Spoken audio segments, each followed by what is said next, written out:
Mazu e tlo ba ngwana wa tau wa go tlhoka mathata. O tlo rata go tshela-tshela maswikeng. Eupša ka metlha o tlo tshela ntle le go lebelela fase. Ka nako ye nngwe o tlo tshela ntle le go lebelela fase gomme o tlo wela mmetleng. O tlo kwa botlhoko.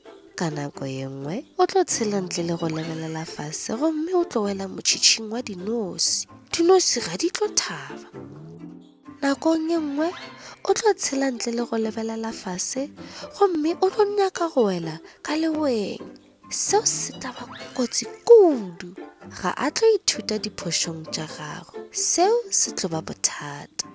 Ka letšatši le lengwe Mazu tlo tshela ntle le go lebelela fase gomme o tlo wela santeng ya go bobomela. Seo se tlo tšhoša. O tlo leka go phologa eupša ga go tlo kgonega. O tlo kgagelwa. Ka nako yeo Silas e le go hlware ye bohlale e tlo tšwelela ka morago ga maswika gomme ya seba-seba ya re, ke a bona gore o ka gare ga mathata Mazu. Nthuše hle. Mazu o tlo lla bjalo a dutše a subelela fase. Nka go thuša. Silas o tlo reng yalo a miemela ka bofora. Eupša ka letšatši le lengwe le wena o tlo swanela ke go ntirela selo se sengwe.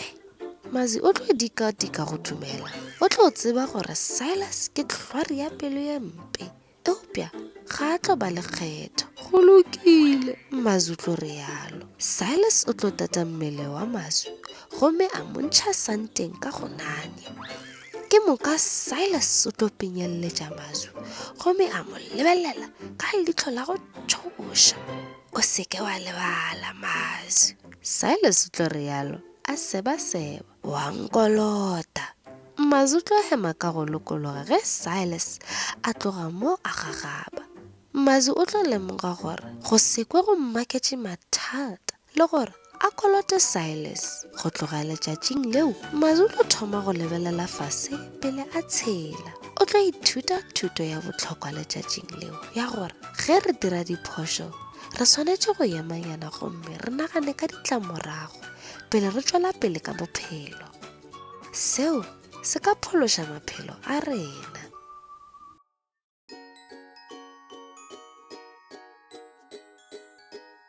To watch more stories, just visit our YouTube channel. All stories are in the present, past and future tenses, also available in various languages. How great!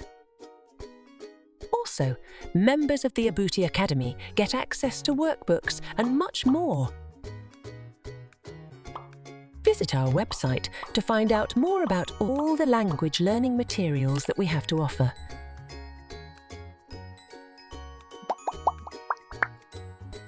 www.abutisyllabus.com